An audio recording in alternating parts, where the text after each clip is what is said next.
اعوذ باللہ من الشیطان الرجیم بسم اللہ الرحمن الرحیم رب اشرح لی صدری ویسر لی امری واحلل عقدۃ من لسانی یفقہوا قولی رب یسر ولا تعسر وتمم بالخیر وما توفیقی الا باللہ آمین یا رب العالمین۔ الحمدللہ، اللہ کی رحمت اور اس کی توفیق سے رمضان اور عید کی چھٹیوں کے بعد ہم دوبارہ سے اپنی تفسیر کے سلسلے کا آغاز کر رہے ہیں۔ اللہ کا شکر ادا کرتے ہیں جس نے رمضان کی سعادت عطا کی، بہت سارے نیکیاں کمانے کی توفیق دی، روزے رکھے، قیام اللیل کیا، تلاوت کی، دورہ قرآن اٹینڈ کیا، صدقے کیے، لوگوں کی ضرورتیں پوری کی، رب سے دعائیں مانگی، اذکار کیے۔ الحمدللہ، یقیناً ایمان ریفریش ہو گیا ہوگا، یقیناً قرآن پڑھ کر اپنے اندر کچھ خامیاں نظر آئی ہوں گی، کوئی تبدیلی آئی ہوگی۔ اتنی نیکیاں کمانے کے بعد اب یقیناً نیکی کرنے کی عادت ہو گئی ہوگی، نیکیاں کرنا میرے اور آپ کے لیے آسان ہو گیا ہوگا، گناہ چھوڑنا مشکل نہیں رہا ہوگا۔ اور ہم نے استقبال رمضان کے پروگرام میں پڑھا تھا کہ اللہ تعالیٰ رمضان کی ہر رات میں کچھ لوگوں کو جہنم سے آزاد کر دیتے ہیں، اور پھر ہم نے خوب دعائیں مانگی تھیں کہ پروردگار ہمیں ان لوگوں میں شامل کر دے جن کے بارے میں تو نے فیصلہ کر دیا کہ تو انہیں جہنم سے بچا لے گا، انہیں جنت میں داخل کر دے گا۔ اور پھر ہم نے یہ بھی پڑھا تھا کہ جنت کے راستے پر چل پڑنے کے بعد اگر ہم نے خود ہی یو ٹرن لے لیا، راستہ بدل لیا، پھر کیسے اپنی منزل کو پا سکیں گے؟ تو جائزہ لیجئے، کیا میں جنت کے راستے پر چل پڑی ہوں؟ کیا میں نے اپنے رب سے سودا کر لیا ہے؟ کیا میں نے برائیاں چھوڑ دیں؟ اللہ برائیوں کو چھوڑنا ہمارے لیے آسان کر دے اور مرتے دم تک جنت کے راستے پر چلتے رہنے کی توفیق دے دے۔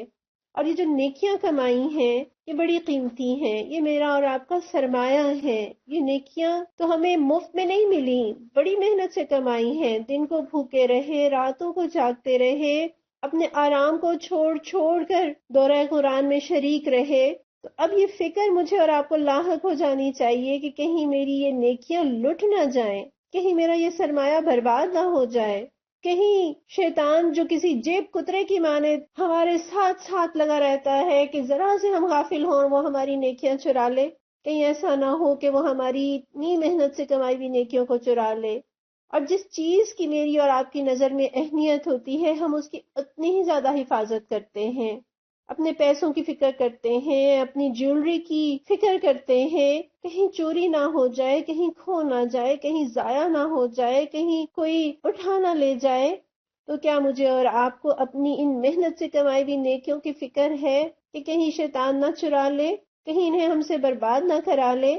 اس مزدور کی حالت پر غور کر لیجئے جس نے بڑی محنت مزدوری کر کے پسینہ بہا کر مشقت کی اور مزدوری پائی، اور گھر آتے ہوئے جب یہ سوچ سوچ کر وہ خوش ہو رہا تھا کہ وہ اپنی اور اپنے گھر والوں کی ضرورتیں پوری کرے گا، اس پیسے سے وہ آسانیاں اور راحت خرید سکے گا، اور وہ رستے میں ہی لٹ جائے اور اس کی ساری پونجی برباد ہو جائے، اور جب وہ گھر پہنچے جب اسے اس رقم کی اشد ضرورت ہو اور اس کے پاس کچھ بھی نہ ہو، تو کہیں ایسا نہ ہو قیامت کے روز جب ہم وہاں پہنچے اور جب ہمیں ان نیکیوں کی سب سے زیادہ ضرورت ہو، کہیں اس سے پہلے ہی یہ نیکیاں لٹ نہ جائیں۔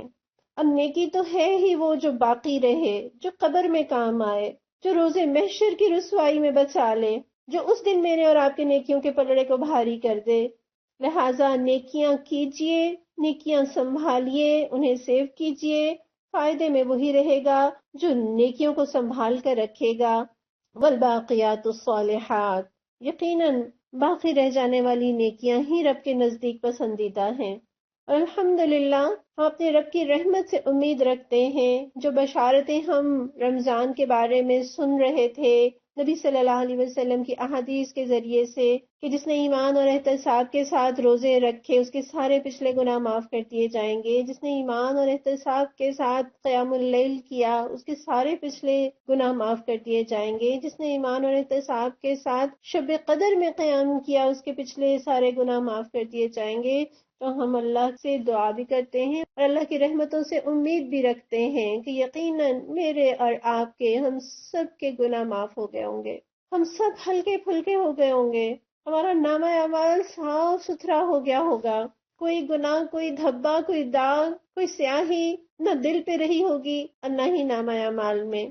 تو جس طرح اسٹوڈنٹ لائف میں جب نیا سال شروع ہوتا تھا، نیا یونیفارم، نیا بیگ، نئی کتابیں، نئی کاپیاں، اور کیسے جوش کے ساتھ اور کتنے جذبوں کے ساتھ ہم نئی کلاس کا آغاز کیا کرتے تھے، اور ہم بہت سارے ارادے بھی باندھتے تھے کہ اب ہم روز کا کام روز کیا کریں گے، کہ دیکھو پچھلے سال میں کاموں کو مؤخر کرتی رہی، اپنے ہوم ورک کو ٹالتی رہی، میں نے ساتھ ساتھ تیاری نہیں کی تو امتحانات میں مجھے کتنی مشکل پیش آئی، لیکن اب نئی کلاس شروع ہوئی ہے، لہٰذا روز کا کام روز کروں گی، اچھا سا کروں گی، خوبصورت سا کروں گی۔ کبھی ہم کاپیوں میں حاشیے لگا رہے ہوتے تھے، کبھی ہم ہیڈنگز دے کر ہوم ورک کو کر رہے ہوتے تھے کہ اب نئی کاپی شروع ہوئی ہے تو اس کے اندر کوئی داغ نہ ہو، کوئی دھبا نہ ہو، کہیں کوئی لفظ ہمیں رب نہ کرنا پڑے، خوبصورت خوبصورت اور پیارا پیارا کام کریں۔ بالکل اسی طرح سے یقیناً میرا اور آپ کا نامہ اعمال صاف ستھرا ہو گیا ہوگا، تو آئیے ایک نئی زندگی کا آغاز کرتے ہیں، بہت سارے ارادوں کے ساتھ، بہت سارے وعدوں کے ساتھ، بہت سارے عزم کے ساتھ کہ انشاءاللہ اب اپنے نامہ اعمال کو داغدار نہیں کریں گے، اب اپنے دل پر کوئی سیاہ دھبا نہیں لگنے دیں گے، اب کوئی ایسا کام نہیں کریں گے جو رب کو ناراض کرنے والا ہو، اب کسی کو دکھ نہیں دیں گے، اب کسی کے ساتھ زیادتی نہیں کریں گے، اب ہم ویسے بن جائیں گے جیسا رب چاہتا ہے، تاکہ انشاءاللہ جب امتحان کا موقع آئے تو آسانی ہو، کوئی مشکل نہ ہو، اور ہم جیسے مکھن سے بال نکل جاتا ہے نا، اسی طرح قیامت کے دن پل صراط سے گزر کر رب کی جنتوں میں پہنچ جائیں۔ پھر ہمیں تو اپنے لیے بہت سے گواہ بھی تیار کرنے ہیں، یعنی نیکیاں اس لیے بھی کرنی ہے کہ فرشتے گواہ ہوں، ہمارا نام اعمال گواہی دے، ہمارے ساتھی گواہی دیں، لوگ ہمارے ارد گرد جو رہتے ہیں وہ گواہی دیں، ہمارے اعضاء قیامت کے دن گواہی دیں، یہ زمین جس پر ہم چلتے ہیں یہ محشر کے دن گواہی دے۔ جیسے ہم عید کی نماز کے بارے میں پڑھ رہے تھے نا کہ نبی صلی اللہ علیہ وسلم کی سنتوں میں سے ہے کہ ہم ایک رستے سے چل کر جاتے ہیں اور پھر دوسرے رستے سے واپس آتے ہیں، تو بہت ساری اور حکمتوں کے ساتھ اس کے اندر یہ حکمت ہے کہ جاتے ہوئے زمین مختلف ہے اور آتے ہوئے مختلف، گویا دونوں طرح کی زمین میرے اور آپ کے حق میں گواہی دے کہ یہ قدم رب کے راستے میں اٹھے ہیں۔ تو آئیے میں اور آپ اپنے لیے بہت سے گواہ تیار کریں، اور ہمیں تو جنت میں محل چاہیے، ایسا محل جو نبی صلی اللہ علیہ وسلم کے پڑوس میں ہو، جس کے اندر خوبصورت باغ ہو، جس کے اندر سے نہریں بہ رہی ہوں۔ تو دنیا میں تو جو گھر بنتا ہے ہم جانتے ہیں اس کے لیے کتنا سرمایہ چاہیے، بڑے کہا کرتے تھے کہ گھر بنانے پر اتنا پیسہ لگتا ہے جتنا کہ آپ کسی کنویں میں پیسے ڈالتے جائیں، اور جب وہ کنواں پیسے سے بھر جائے تو اتنا پیسہ دنیا کا گھر بنانے کے لیے چاہیے ہوتا ہے۔ تو آخرت میں محل چاہیے تو کیا چند ایک نیکیاں کر لینا کافی ہوگا؟ نہیں، بہت ساری نیکیاں ہمیں جمع کرنی ہیں تاکہ جنت کے خوبصورت گھر کو پا سکے، اور ان نیکیوں کو لٹنے سے بھی بچانا ہے، کہیں ایسا نہ ہو ریا سے نیکیاں لٹ جائیں، دکھاوے سے لٹ جائیں، کسی پر احسان جتا کر لٹ جائیں، کسی کو دکھ دے کر نیکیاں برباد کر لیں، کسی کی غیبت کر کے، کسی پر الزام لگا کر، کسی پر زیادتی کر کے اپنی اتنی محنت سے کمائی ہوئی نیکیوں کو ہم تھال میں سجا کر انہیں پیش کر دیں، کبھی کسی سے حسد کر کے اپنی نیکیوں کو جلا کر راکھ کر دیں، اور خدا نخواستہ شرک کے ذریعے کہیں نیکیاں برباد نہ ہو جائیں، یا اللہ کے کسی حکم کا انکار کر کے ایسا نہ ہو کہ نیکیاں ضائع چلی جائیں، سارے کیے کرائے پر پانی نہ پھر جائے۔ تو اپنی نیکیوں کی حفاظت بھی کرنی ہے اور بہت ساری اور نیکیاں بھی پلان کرنی ہے۔ اور ہم یہ دیکھتے ہیں نا کہ بہت تھک گئے تھے نا، نیند بھی پوری نہیں ہوتی تھی، کمزوری بھی ہو گئی ہوگی، لیکن اب 2-3 ہفتے گزر جانے کے بعد آپ میں سے کتنے لوگ ہیں جن کی کوئی تھکاوٹ باقی رہی ہو، جن کو ابھی بھی کمزوری ہو، یا جن کی ابھی بھی نیند پوری نہ ہوئی ہو؟ یقیناً ایسا نہیں ہوگا، تھکاوٹ بھی اتر گئی، کمزوری بھی دور ہو گئی، نیند بھی الحمدللہ پوری کر لی، تو بس تھکاوٹیں اتر جاتی ہیں، نیکی اور اجر باقی رہتا ہے۔ لہٰذا بھرپور نیکیاں پلان کیجئے، نیکیاں کر کے تھک جائیے، پھر تازہ دم ہو کر پھر مزید نیکیاں جمع کرنے میں مصروف ہو جائیے، کبھی مسکرا کر، کبھی کسی کو اچھا مشورہ دے کر، کبھی کسی سے خندہ پیشانی سے مل کر، کبھی کسی کو سلام میں پہل کر کے، کبھی صدقہ دے کر، کبھی کسی کی مدد کر کے، کبھی کسی کو برائی سے بچا کر، کبھی کسی کو نیکی کی ترغیب دلا کر، کبھی ذکر کر کے، کبھی پیر اور جمعرات کا روزہ رکھ کے، کبھی نفل پڑھ کے، کبھی سجدے لمبے کر کے، کبھی تلاوت کر کے، کبھی گناہوں کے مواقع پہ اپنے دامن بچا کر، کبھی نگاہیں جھکا کر، کبھی خاموش رہ کر، کبھی کسی کو اچھا لیکچر سنوا کر، کبھی کسی کو درس میں لے جا کر خوب ساری نیکیاں جمع کیجئے۔ بہت سارے مواقع ہیں، بہت سارے رستے ہیں، بہت سارے طریقے ہیں نیکیاں کمانے کے۔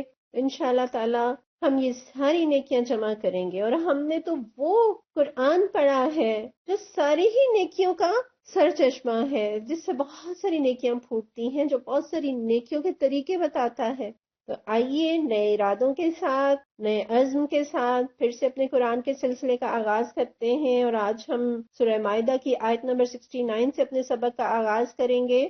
اللہ تعالیٰ فرماتے ہیں، ان الذین آمنوا، بے شک وہ لوگ کہ جو ایمان لائے، والذین ہادوا، اور وہ لوگ کہ جو یہودی ہوئے، والصابئون، اور وہ جو صابی کہلائے، والنصارى، اور جو عیسائی ہوئے، من آمن باللہ، جو کوئی بھی اللہ پر ایمان لے آیا، والیوم الآخر، اور آخرت کے دن پر، وعمل صالحا، اور اس نے عمل کیے نیک، فلا خوف علیہم، تو نہ کوئی خوف ہوگا ان پر، ولا ہم یحزنون، اور نہ ہی وہ غمگین ہوں گے۔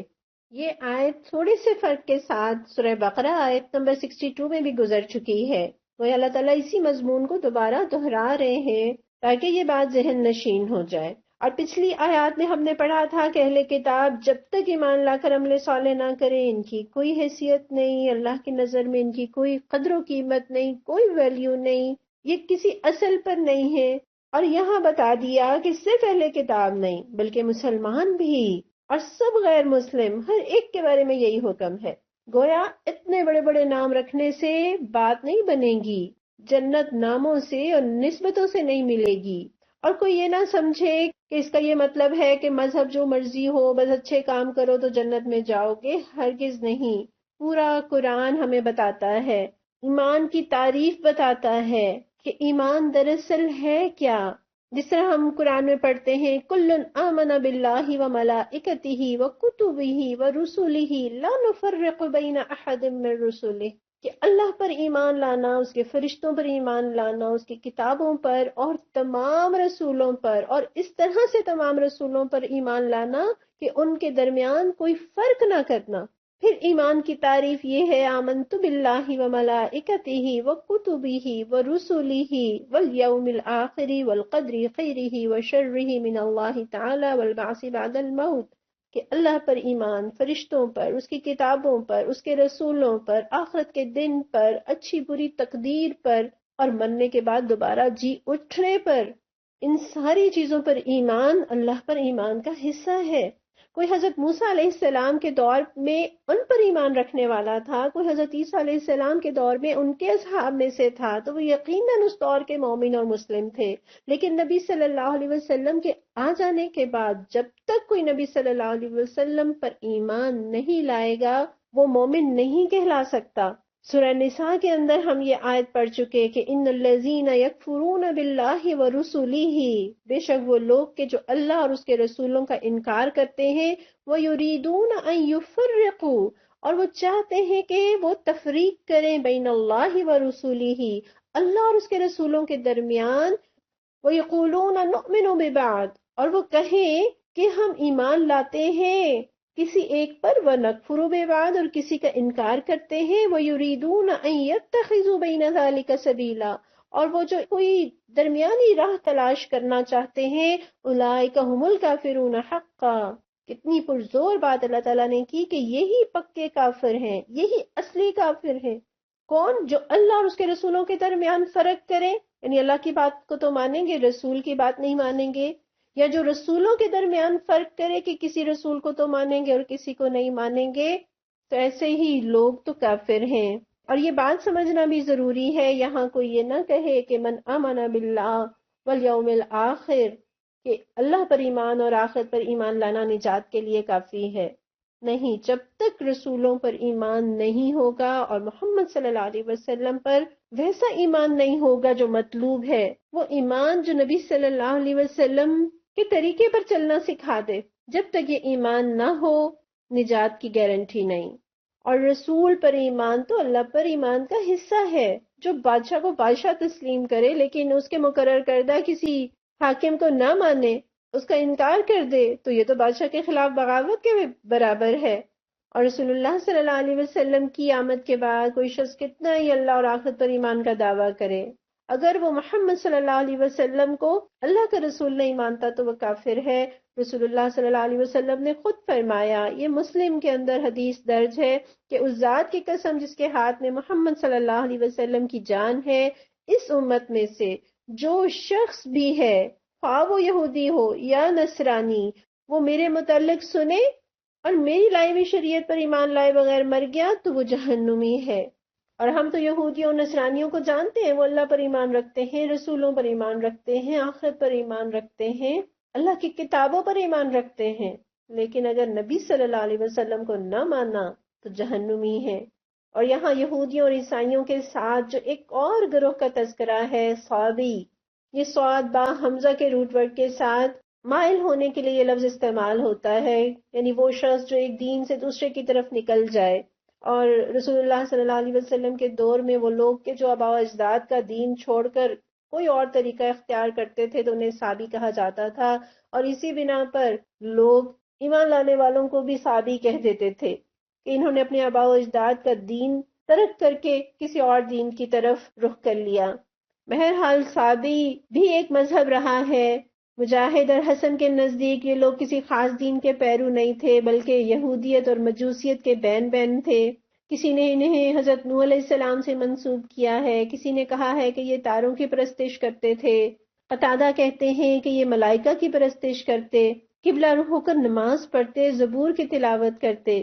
ابو العالیہ کہتے ہیں کہ یہ اہل کتاب کا ایک فرقہ تھا.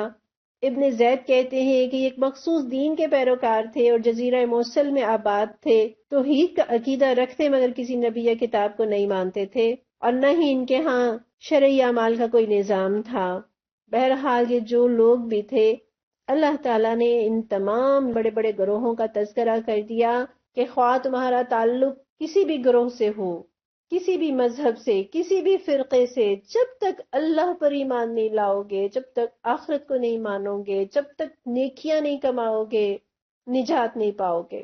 اور یہاں تو اس لسٹ میں اللہ تعالیٰ نے سب سے پہلے ایمان لانے والوں کا تذکرہ کر دیا.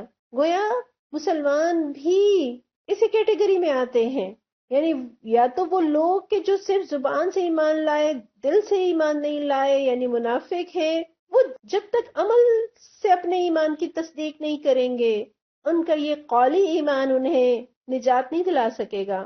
یا کوئی یہ نہ سمجھے کہ صرف کلمہ پڑھ لینا نجات کے لیے کافی ہے، عمل صالح کی شرط اللہ تعالیٰ نے رکھ دی. یا وہ ایمان والے جو ایک مرتبہ ایمان لانے کے بعد پھر ایمان سے پھر گئے اور پھرتے ہی چلے گئے، جو ایمان پر ثابت قدم نہ رہے، جو ایمان کو چھوڑ بیٹھے، وہ خوف اور غم سے نجات نہیں پا سکیں گے. رسول اللہ صلی اللہ علیہ وسلم نے تو اپنے رشتہ داروں کو، اپنے پیاروں کو مخاطب کر کے کہا تھا اس وقت جب کہ وَأَنذِرْ عَشِيرَتَكَ الْأَقْرَبِينَ کی آیت نازل ہوئی کہ اپنے قریبی رشتہ داروں کو ڈرا دو، تو آپ صلی اللہ علیہ وسلم نے فرمایا تھا، اے قریش کے لوگوں، اپنی جانوں کو اللہ سے خرید لو، میں اللہ کے مقابلے میں تمہارے کچھ کام نہیں آ سکتا. اے عبد المطلب کی اولاد، میں اللہ کے فیصلے کے سامنے تمہارے کسی کام نہیں آ سکتا. اے عبد المطلب کے بیٹے عباس، میں اللہ کے فیصلے کے سامنے تمہارے کچھ کام نہیں آ سکتا. اے اللہ کے رسول کی پھپھی صفیہ رضی اللہ تعالی عنہا، میں اللہ کے فیصلے کے سامنے تمہارے کچھ کام نہیں آ سکتا. اے اللہ کے رسول صلی اللہ علیہ وسلم کی بیٹی فاطمہ رضی اللہ عنہا، مجھ سے میرے مال سے جو چاہو مانگ لو، میں اللہ کے فیصلے کے سامنے تمہارے کچھ کام نہیں آ سکتا. یعنی کوئی کسی خاندان سے تعلق کیوں نہ رکھتا ہو، وہ انبیاء کے خاندان سے تعلق کیوں نہ رکھتا ہو، ولیوں کے ساتھ اس کی نسبت کیوں نہ ہو، وہ سید گھرانے کا فرد کیوں نہ ہو، نجات کے لیے ایمان اور عمل صالح کی پونجی جمع کرنی پڑے گی، عمل صالح کرنا پڑے گا. آپ پنجابی ہیں، پٹھان ہیں، کسی عالم دین کی بیٹی ہیں، کسی جماعت سے، کسی پارٹی سے آپ کا تعلق ہے، نہ ہی عابد اور زاہد اور عالم باپ اپنی اولاد کو جہنم کے عذاب سے بچا سکتا ہے. نہ سید ہونا، نہ پٹھان ہونا، نہ کسی جماعت کی سے نسبت ہونا. نجات کے لیے ایمان اور عمل صالح کی پونجی چاہیے. اللہ مجھے اور آپ کو یہ پونجی ڈھیر عطا کر دے۔ اور عمل صالح کی 2 شرطیں ہم نے پڑھی تھیں، دوبارہ دہرا لیجئے۔ عمل صالح وہ ہے جس کے اندر اخلاص ہو اور جو سنت کے مطابق ہو۔ ایک عمل ہو جو سنت کے مطابق ہو لیکن اس کے اندر اگر اخلاص نہ ہو تو رد کر دیا جائے گا۔ ایک عمل جس کے اندر اخلاص ہو، نیکی سمجھ کر کریں، مگر وہ سنت کے مطابق نہ ہو تو وہ بھی قبول نہیں کیا جائے گا۔ تو اخلاص ہونا اور سنت کے مطابق ہونا، یہ عمل صالح کی شرائط ہے۔ اور عمل کہتے اسے ہیں جو ارادے سے ہوتا ہے۔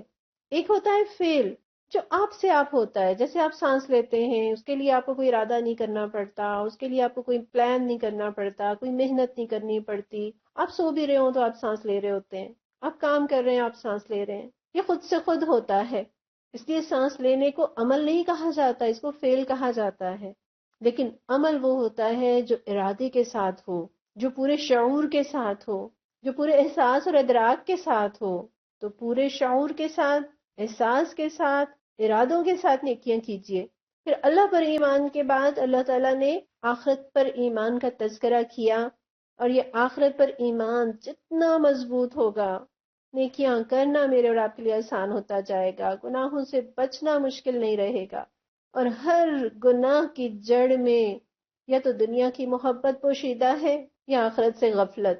اور کوئی یہ نہ سمجھے کہ یہ آخرت بہت دور ہے، یہ تو قریب ہی آ لگی ہے۔ جس دن میری اور آپ کی زندگی کا آخری دن ہوگا، ہماری آخرت شروع ہو جائے گی۔ جو نبی صلی اللہ علیہ وسلم نے فرمایا تھا نا، من مات فقد قامت قیامتہ، جو مر گیا بس اس کی قیامت تو قائم ہو گئی۔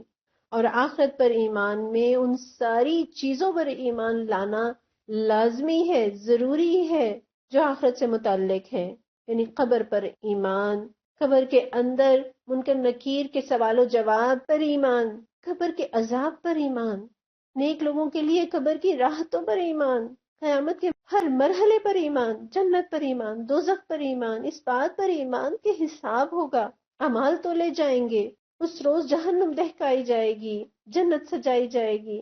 ان میں سے ہر چیز پر ایمان آخرت پر ایمان میں شامل ہے۔ کوئی اگر کہے کہ میں قبر کے عذاب کو نہیں مانتا، یا میں حساب کو نہیں مانتا، یا میں دوزخ کو نہیں مانتا، یہ جنت کیسے ممکن ہے، تو وہ آخرت پر ایمان نہیں رکھتا۔ اگر کوئی حساب نہ ہوتا، اگر نیک لوگوں کو جزا نہ ملنی ہوتی، اگر بروں کو سزا نہ دینی ہوتی، اگر یوں ہی جی کر مر کر مٹی ہو جانا ہوتا، تو آخر اتنے انبیاء کیوں آتے رہے، کیوں شریعتیں دیتے رہے، کیوں لوگوں کی باتیں سنتے رہے، ظلم سہتے رہے، لوگوں کو آگ سے بچانے کی کوشش کرتے رہے، کیوں انبیاء اور ان کے ساتھیوں نے جان توڑ محنتیں کی، آخر اس تکلف کی ضرورت ہی کیا تھی۔ اور اگر ہم قرآن کا جائزہ لیں، مکی دور 13 سال کا، مدنی دور تقریباً کم و بیش 10 سال کا، اور مکی دور کے اندر ہم دیکھتے ہیں صرف ایمانیات ہیں، اور ایمانیات میں بھی خاص طور پر آخرت کا تذکرہ آتا ہے، بار بار تذکرہ آتا ہے۔ گویا 13 سالہ مکی دور میں صرف اللہ تعالیٰ نے ایمانیات پر زور دیا ہے، اللہ پر، رسول پر، کتاب پر، آخرت پر ایمان لانے کی دعوت دی ہے۔ اور مدنی قرآن میں بھی صرف احکامات نہیں ہیں، احکامات کے ساتھ ساتھ بیچ میں اللہ پر ایمان، رسولوں پر ایمان، آخرت کا تذکرہ، پچھلی قوموں کا تذکرہ، اللہ کی نشانیوں کا تذکرہ، اس کی قدرتوں کا تذکرہ، جنت کا تذکرہ، دوزخ کا تذکرہ۔ گویا پورے قرآن میں احکامات کم ہیں، ایمانیات کی بات زیادہ ہے۔ تو اپنے ایمان پر کام کرنے کی ضرورت ہے اور عمل صالح جمع کرنے ہیں۔ پھر وہ مرحلہ آتا ہے کہ فلا خوف علیہم ولا هم یحزنون، جن کا ایمان صرف ان کی زبان کی نوک پر نہیں رہتا بلکہ ان کے دل میں اتر جاتا ہے، وہ ہر غم اور ہر خوف سے بے نیاز ہو جاتے ہیں۔ انہیں آنے والی زندگی کا کوئی خطرہ نہیں، انہیں چھوڑ کر جانے والی اور چھٹ جانے والی چیزوں کی کوئی حسرت نہیں، وہ بے خوف ہوتے ہیں۔ ایسا نہیں ہے کہ ان کی زندگی میں مشکلات نہیں آتی، ان کی زندگی میں غم نہیں آتے، مشکلات بھی ہیں، غم بھی ہیں، لیکن ایمان کی مٹھاس، اللہ کے وعدوں پر یقین انہیں تکلیفوں میں بھی مسکراتا ہوا اور خوش اور مطمئن رکھتا ہے۔ موسیٰ علیہ السلام کا قصہ تو بارہا ہم پڑھ چکے قرآن میں، اس میں ہم نے جادوگروں کا حال دیکھا تھا کہ جب فرعون نے انہیں بلایا تو کیا کہتے ہیں، ہمیں صلہ تو ملے گا نا، ہمیں انعام تو ملے گا نا۔ اور جب حضرت موسیٰ علیہ السلام کے معجزے کے آگے ان کے دل جھک جاتے ہیں، وہ رب موسیٰ اور ہارون پر ایمان لے آتے ہیں، تو کیسے دلیر اور نڈر ہو جاتے ہیں۔ مصیبتیں آتی ہیں، سولی پر لٹکائے جانے کی دھمکیاں ملتی ہیں، لیکن انہیں کوئی خوف نہیں۔ اللہ ہم آپ سے عافیت طلب کرتے ہیں، ہمیں بیماریوں سے، آفتوں سے، عذابوں سے، پریشانیوں سے، غموں سے اپنی امان میں رکھنا، اور ایسا ایمان عطا فرما کہ لوگوں کا ڈر، دنیا کا ڈر، کچھ چھن جانے کا ڈر، یہ سارے خوف دل سے نکل جائیں۔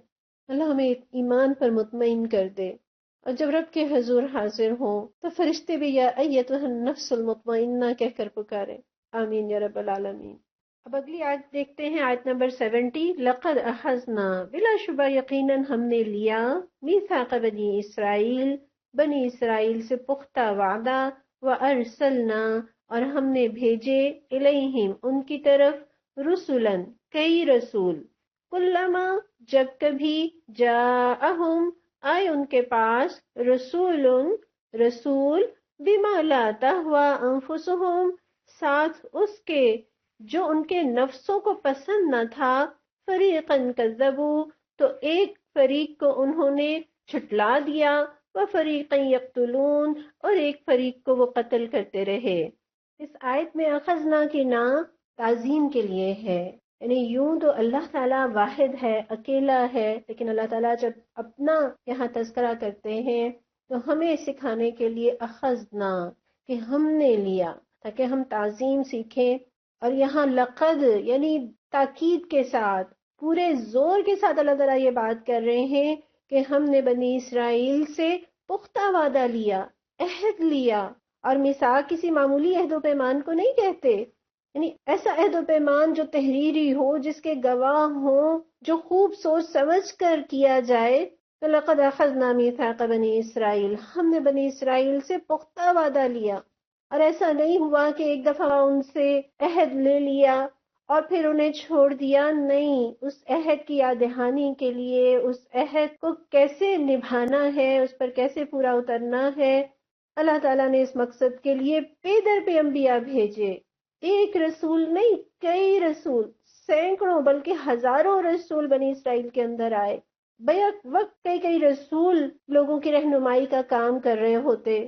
اور اللہ تعالیٰ فرماتے ہیں کہ اتنے رسول آنے کے بعد، پختہ وعدہ لینے کے بعد کیا ہونا چاہیے تھا، مگر انہوں نے کیا کہ کلما جاءہم رسول بما لا تہوی انفسہم، کہ جب کبھی ان کے پاس اللہ کا کوئی رسول آیا، اور رسول جب آیا تو ظاہر ہے شریعت لے کر آیا، رب کے احکامات لے کر آیا، اور جب انہیں کوئی حکم اپنی خواہش نفس سے ٹکراتا ہوا محسوس ہوا، اس کے خلاف لگا، تو انہوں نے کیا کیا؟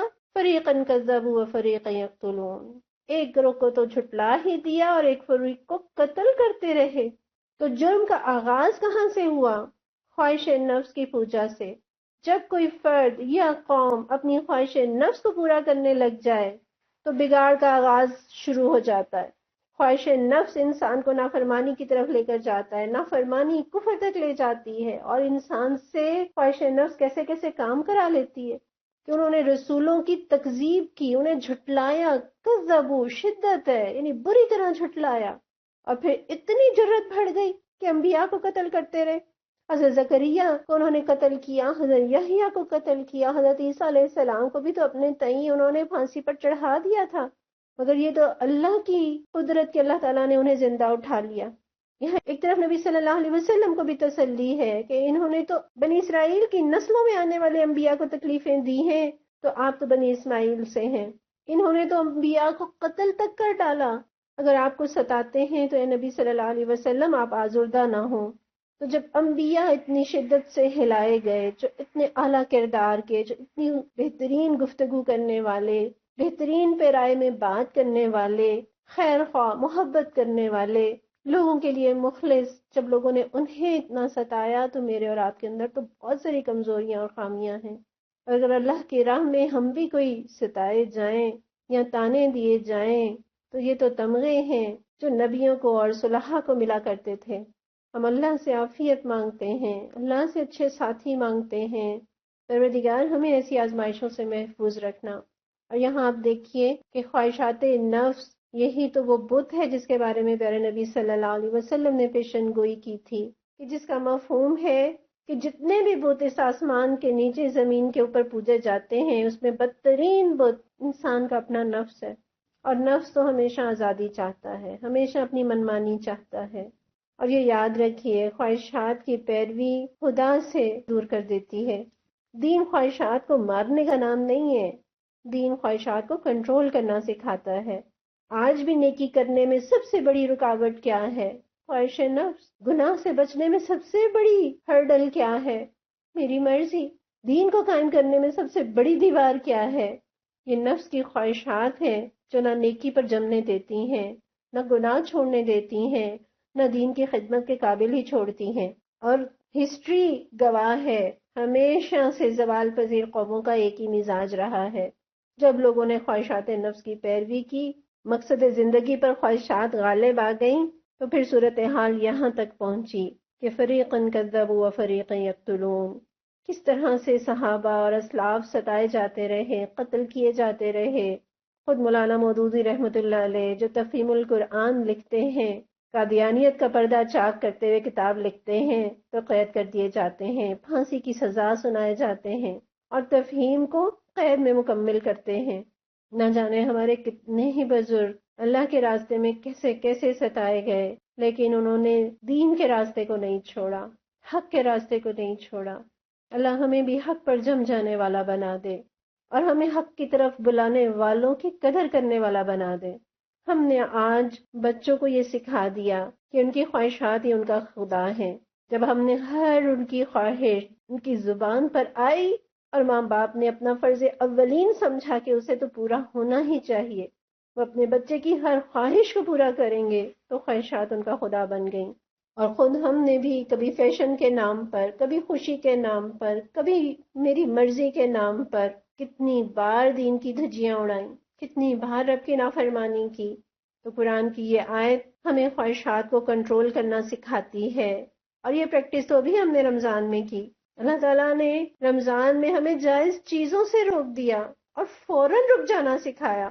جب ہم اللہ کے حکم پر جائز سے رک سکتے ہیں، تو کیا اس رب کے حکم پر حرام سے نہیں رک سکتے؟ اللہ ہمیں بھی اپنے رب سے کیے ہوئے وعدے کو، جو ہم نے بندگی کا عہد کیا ہے، جو ہماری روحوں نے رب سے عہد باندھا ہے، جو ہم نے لا الہ الا اللہ کہہ کر اپنے رب سے وعدے کیے ہیں، جو نیک بننے کے اور گناہ چھوڑنے کے ارادے اور وعدے کیے ہیں، اللہ تعالیٰ ہمیں ان وعدوں پر قائم رہنے والا بنا دے۔ آیت نمبر 71، وَحَسِبُوا، اور انہوں نے سمجھا، اللہ تکون فتنۃ، کہ وہ کسی عذاب میں مبتلا نہیں کیے جائیں گے۔ فَعَمُوا، پس وہ اندھے بن گئے، وَصَمُّوا، اور بہرے ہو گئے۔ ثُمَّ تَابَ اللَّهُ عَلَيْهِمْ، پھر جب انہوں نے توبہ کی تو اللہ اپنی رحمت کے ساتھ ان کی طرف متوجہ ہوا۔ ثُمَّ عَمُوا، پھر وہ اندھے ہوئے، وَصَمُّوا، اور بہرے بن گئے۔ كَثِيرٌ مِّنْهُمْ، ان میں سے بہت، وَاللَّهُ بَصِيرٌ بِمَا يَعْمَلُونَ، اور اللہ خوب دیکھ رہا ہے جو کچھ وہ کرتے ہیں۔ پچھلی آیت کا اختتام دیکھیے، کتنے بڑے گناہ پر ہوا کہ انہوں نے انبیاء کو بری طرح جھٹلایا، اور کئی انبیاء کو وہ قتل کرتے رہے، یعنی اتنے بڑے بڑے گناہ کرتے رہے، اتنی بڑی بڑی جسارتیں کرتے رہے، اور یہ سمجھے کہ وہ پکڑے نہیں جائیں گے۔ وَحَسِبُوا أَلَّا تَكُونَ فِتْنَةٌ، ان پر کوئی عذاب نہیں آئے گا، ان پر کوئی مصیبت نہیں آئے گی، انہیں کوئی سزا نہیں ملے گی، اس سے وہ کسی بدبختی میں مبتلا نہیں ہوں گے، انہیں ان گناہوں کی نحوست نہیں دیکھنی پڑے گی، ان پر کوئی بلا نہیں آئے گی۔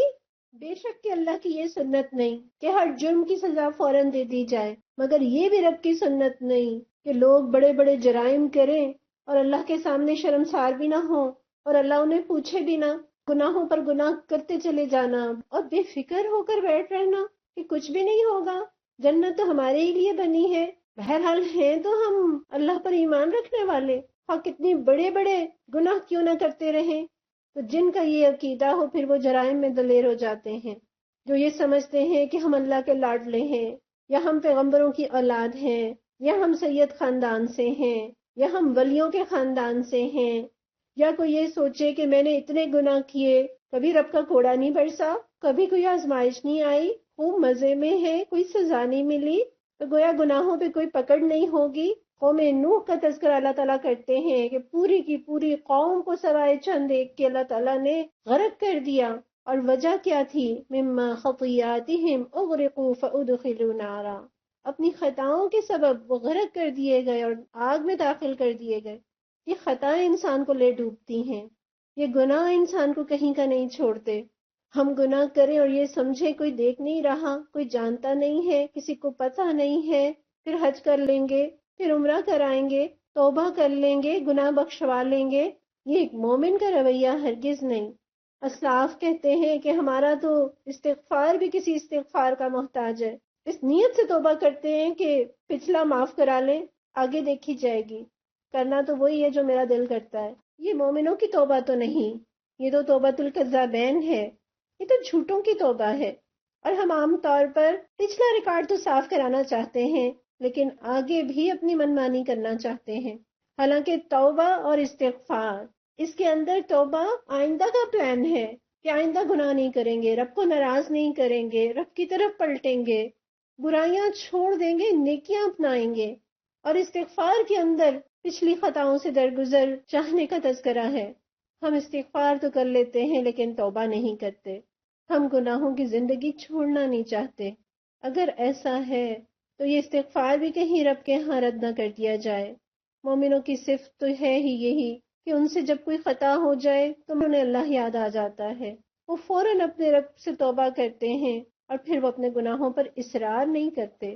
اور جتنا انسان ایک گناہ کرتا چلا جاتا ہے اس کی نیکی کی استعداد کم ہوتی جاتی ہے۔ حضرت معاذ بن جبل رضی اللہ عنہ فرماتے ہیں کہ رسول اللہ صلی اللہ علیہ وسلم نے انہیں کسی قوم کی طرف بھیجا تو انہوں نے کہا یا رسول اللہ مجھے نصیحت کیجیے۔ آپ نے فرمایا سلام کو عام کرو، کھانا کھلاؤ اور اللہ سے اس طرح حیا کرو جس طرح تم اپنے گھر کے کسی فرد سے حیا کرتے ہو۔ جس طرح ہم اپنے گھر والوں سے حیا کرتے ہیں نا، ان کے سامنے کوئی گناہ نہیں کرتے، اس طرح اللہ چاہتا ہے کہ اس سے حیا کی جائے۔ اور فرمایا آپ صلی اللہ علیہ وسلم نے کہ جب گناہ ہو جائے تو اس کے بعد نیکی کرو اور جتنا ہو سکے اپنا اخلاق اچھا کرو۔ یہ سلسلہ تو صحیحہ کی حدیث ہے، یعنی گناہ کے بعد ندامت اور توبہ کے ساتھ ساتھ کیا ہے؟ نیکیاں کی جائیں، گناہ پر اصرار نہ کیا جائے۔ گناہ دل سیاہ کر دیتے ہیں، وہ روشنی چلی جاتی ہے جس سے ہدایت کا راستہ دکھتا ہے۔ اللہ ہمارے دلوں کو سیاہی سے بچا لے اور ہمارے لیے اس نور کو جنت میں پہنچنے تک سلامت رکھے۔ یہاں بنی اسرائیل کا تذکرہ اور ان کے 2 دفعہ جرائم کا تذکرہ، تفاسیر میں اسکالرز لکھتے ہیں کہ ایک بار جب اندھے ہوئے، جب بچڑے کی پرستش کی، اور پھر توبہ کی، تو دوسری بار پھر اندھے ہوئے کہ جب کہا کہ ہم ایمان نہیں لائیں گے جب تک ہم کھلم کھلا اللہ کو نہ دیکھ لیں۔ اسی طرح بعض اسکالرز کہتے ہیں کہ اس آیت کے اندر 2 تاریخی عظیم حادثوں کا ذکر ہے جو موسیٰ علیہ السلام کے بعد بنی اسرائیل کو پیش آئے۔ پہلا حادثہ جب عاشور کا بادشاہ جو کئی بار بیت المقدس پر حملہ آور ہوا، جب وہ تیسری بار یروشلم میں داخل ہوا، اس نے مسجد کو جلا دیا، بنی اسرائیل کو ہانک کر بابل لے گیا، وہاں قید کر دیا۔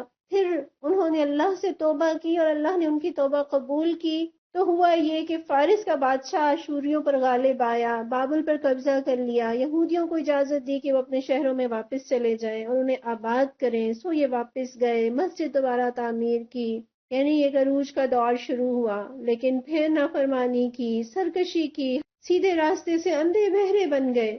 تب دوسرا بڑا حادثہ پیش آیا جب قیطس بن امپراتور رومانی نے یروشلم کا محاصرہ کیا، حتیٰ کہ یہودی بھوک سے مجبور ہو کر چمڑا کھانے لگے۔ اس نے 10 لاکھ یہودیوں کو قتل کیا، 57,000 کو قید کر لیا، ان کا علاقہ منہدم کر دیا۔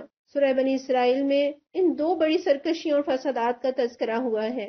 بہرحال وہ لوگ کہ جو گناہ کریں اور پھر اندھے اور بہرے بن جائیں، یعنی اندھا وہ جسے اپنی غلطی نظر نہ آئے، اپنے عیب نظر نہ آئے، جسے رب کی قدرتیں نہ دکھیں، جسے رب کی نشانیاں نظر نہ آئیں، اور بہرا ایسا کہ رب کی پکار نہ سنے، کسی کی نصیحت اس پر اثر نہ کرے، جو یہ سمجھے کہ ہم تو غلطی کر ہی نہیں سکتے، جنہوں نے دیکھ کر بھی ہدایت حاصل نہ کی، جنہوں نے سن کر بھی ایمان کر نہ دیا، وہ تو نشانیاں دیکھ رہے تھے نا، یعرفون کما یعرفون ابناءہم، وہ تو رب کی نشانیوں کو اس طرح پہچان رہے تھے جس طرح کوئی اپنے بچوں کو پہچانتا ہے۔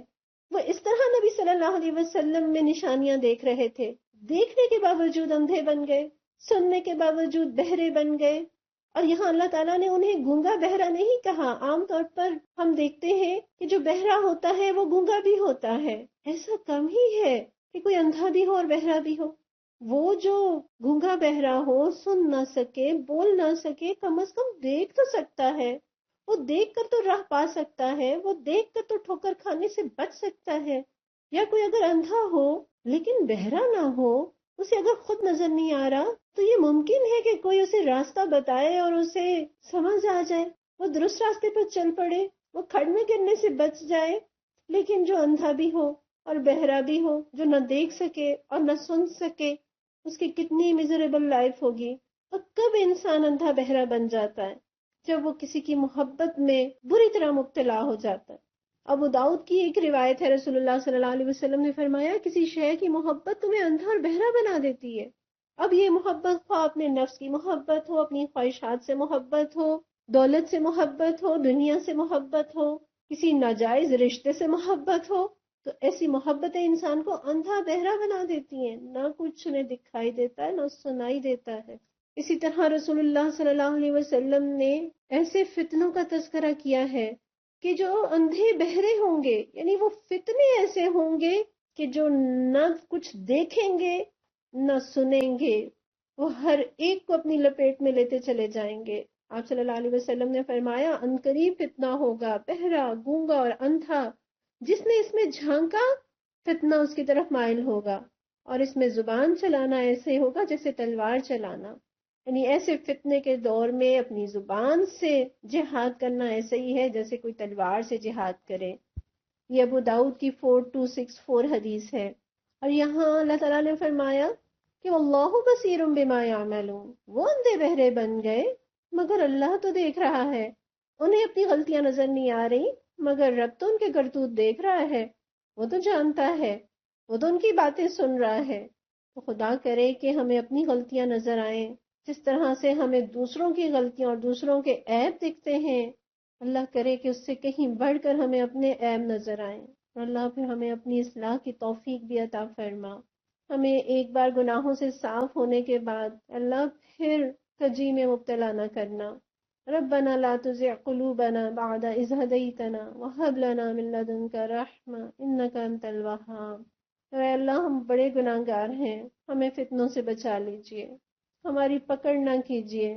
اے اللہ، ہمیں اپنے گناہوں کی نحوست سے بچا لیجئے. اللہ ہمیں سچی توبہ کرنے والا بنا دے. ربنا تقبل منا انك انت السميع العليم وتب علينا انك انت التواب الرحيم. وصلى الله تعالى على رسول خير خلقه محمد وعلى آله وصحبه اجمعين برحمتك يا ارحم الراحمين. آمين يا رب العالمين.